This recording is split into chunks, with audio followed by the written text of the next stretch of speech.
dinasti politik selain menyuburkan perilaku korupsi, dia sangat merusak demokrasi.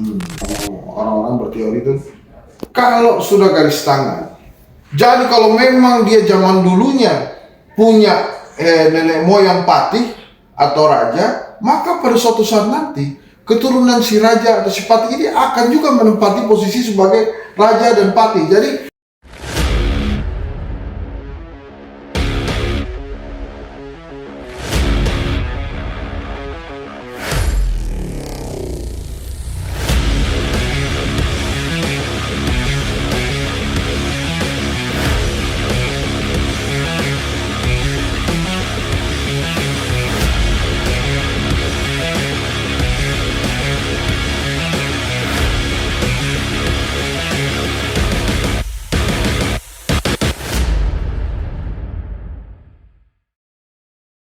ini bukan saya ngetes ya Bang, tapi dinasti politik itu kan dipersepsikan sangat dekat dengan korupsi.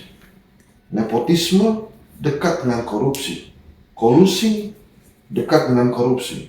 Nah, kalau kita kembali lagi ke dinasti politik, seberapa dekat dinasti politik terhadap kesempatan melakukan korupsi, atau seberapa besar dinasti politik membuat seseorang berubah menjadi koruptor.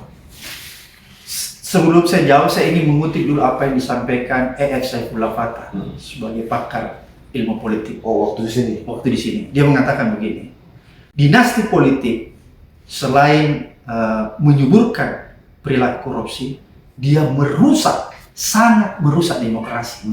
Itu kata E.F. ya. Oke, dalam konteks ini saya ingin berbicara dalam konteks anti corruption. Ya. Jadi selama saya di KPK ya, itu ada beberapa kasus korupsi yang kita ungkap itu lahir dari praktek dinasti politik di daerah. Misalnya dulu Atut waktu itu ya, kita kasus Atut Banten ya. Kemudian ada adiknya Wawan apa dan lain sebagainya ditahan oleh KPK Banten ya. Jadi ketika kita melihat bahwa sebenarnya dinasti politik yang marak berkembang di Indonesia itu akan melahirkan sebuah perilaku korupsi. Ya. Tapi ini bukan terjadi di Indonesia saja, Mas Hendri. Kalau kita lihat negara-negara Asia itu sedang mempraktekkan juga yang namanya dinasti politik. Utamanya yang paling parah itu Filipina sebenarnya. Kalau Anda, Bang Hendri, saya pernah berada di Filipina ketika pas Estrada itu dijatuhkan. Estrada dijatuhkan. Ya. Itu kan mewah sekali itu kehidupan misalnya. Marcos kan dulu mewah sekali.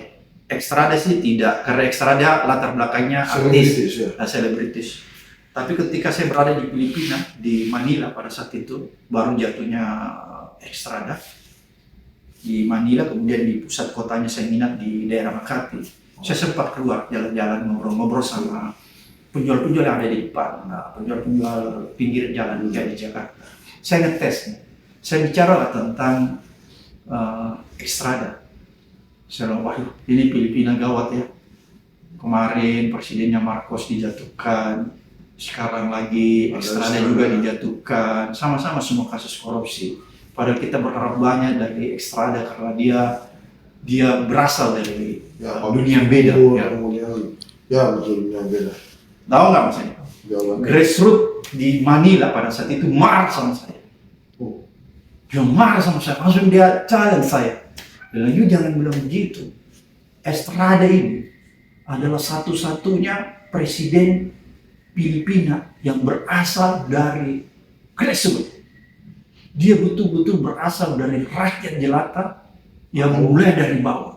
Dia langsung bilang, beda dengan presiden-presiden Filipina lainnya, itu berasal dari tuan tanah dan berasal dari dinasti politik. Disebutlah Marcos apa semua itu, ini dari rakyat, ya gitu kan. Nah, itu saya mendapat gambaran ketika itu beberapa puluh tahun yang lalu, ini udah lama banget ya. Tapi kemudian kan kita lihat Filipina kemarin, kalau Mas Hendri lihat ketika terpilih Marcos Junior itu kan dia berpasangan dengan Sara Duterte. Sarah Duterte kan bapaknya presiden ikut itu kan. Nepotisme. Iya kan. Seolah-olah rakyat Filipina itu amnesia politik, Mas Henry. Masa dia lupa itu tentang apa yang dilakukan keturunan Marcos? Itu kan memporak-porandakan ekonomi Filipina dulu, membangun diktator dan dijatuhkan lewat people. Seolah-olah peristiwa itu dilupakan. Dalam konteks Indonesia, ini Indonesia mirip-mirip seperti itu. Jadi seolah-olah praktek dinasti politik itu menjadi wajar di Indonesia. Seolah-olah korupsi itu wajar. Oleh karena itu, saya ingin menggambarkan bahwa hampir sebagian besar masyarakat kita sedang mengalami yang namanya disorientasi. Kenapa saya katakan disorientasi, Mas Henry? Kalau dia punya orientasi yang baik, paradigma yang baik, moral yang baik, maka dia akan menolak yang namanya dinasti politik. Dia akan menolak yang namanya perilaku korupsi. Tapi ini seolah-olah dia menganggap wajar. Apakah itu bukan yang sedang terjadi yang tadi saya istilah disorientasi? Jadi ada pergeseran nilai di dalam struktur masyarakat kita. Iya. Itu Jawa. Ini saya juga berpendapat Jawa itu atau Indonesia secara keseluruhan kan memang dulunya itu kan kita kerajaan, Bang. Iya, dia lahir di sini. Mungkin berpengaruh ke situ karena kalau sudah jadi anak raja, sudah jadi raja, rajanya punya anak, wajar lah ini kalau anaknya jadi raja lagi nanti. Iya, dianggap wajar. Sangat dianggap wajar. Itu kalau dinasti. Tapi yang heran kok korupsi juga dianggap wajar. Ya, gimana tuh, Bang? Ya itu tadi ada pergeseran nilai di struktur masyarakat kita. Nilai-nilai yang positif, nilai-nilai yang asli itu bergeser. Jadi nilai-nilai sekarang yang berkembang, yang dan kemudian dianut oleh hampir sebagian masyarakat itu adalah nilai-nilai yang sangat pragmatis. Ya. Padahal sebenarnya itu bukan nilai kita, Mas Henry. Nilai asli orang Indonesia itu moralitasnya bagus. Gotong royong, kejujuran, rasa malu, sebenarnya itu nilai-nilai asli ya. Tapi itu tergeser. Tapi kalau dinasti, saya sepakat dengan Mas Henry, itu ada pengaruh mungkin dari sejarah berdirinya negara Indonesia ini. Bahwa dia lahir dari kerajaan-kerajaan. Jadi praktek turun-temurun ya, itu dianggap wajar. Praktek demokrasi kita ini kan praktek nepotisme, praktek dinasti politik. Lihat aja di daerah-daerah, kalau bapaknya sudah jadi bupati bisa nanti anaknya, bahkan istrinya nggak ngerti apa-apa, ibu rumah tangga dipaksakan lagi jadi bupati. Ini kan parah, Mas Hendy, merusak demokrasi. Saya pikir Mas Hendy lebih tahu ya. Tapi yang lebih parah bahwa secara teori dan secara fakta dinasti politik akan melahirkan korupsi, itu yang pasti. Itu kan berbahaya. Gitu ya. Itulah makanya teman-teman, menurut Dr. Andes Haji Iwan Trikarso, MM, ya, bapak saya itu almarhum, dia tuh selalu bilang begini, yang dibutuhkan Indonesia untuk semakin besar, berkembang, dan hanya dimiliki oleh orang Indonesia adalah rasa. Nah, itu empati. Ya, kalau kita punya rasa, maka kita punya cinta. Mereka kan lagunya kan gitu, rasa cinta.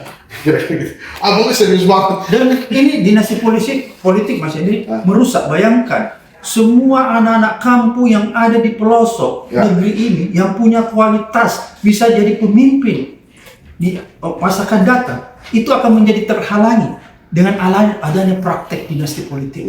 Ini kan menjadi tidak fair. Nah, gini lagi nih Bang, ini ada juga nih orang-orang berteori itu, kalau sudah garis tangan, jadi kalau memang dia zaman dulunya punya nenek moyang patih atau raja, maka pada suatu saat nanti keturunan si raja atau si patih ini akan juga menempati posisi sebagai raja dan patih. Jadi yang namanya garis biru, darah biru itu, kalaupun dia diumpet-umpetin, itu pasti akan muncul juga. Itulah makanya kenapa banyak yang berpendapat bahwa nenek moyangnya Jokowi juga dulu pernah raja.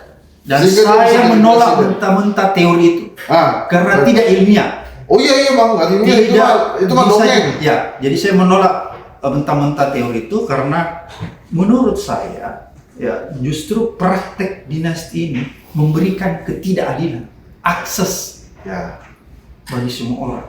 Ya. Cocok. Memang Bang Abraham kalau bicara tentang anti korupsi jangan diajak bercanda. Saya aja susah tuh tadi. Langsung dihajar lagi, langsung digeber lagi.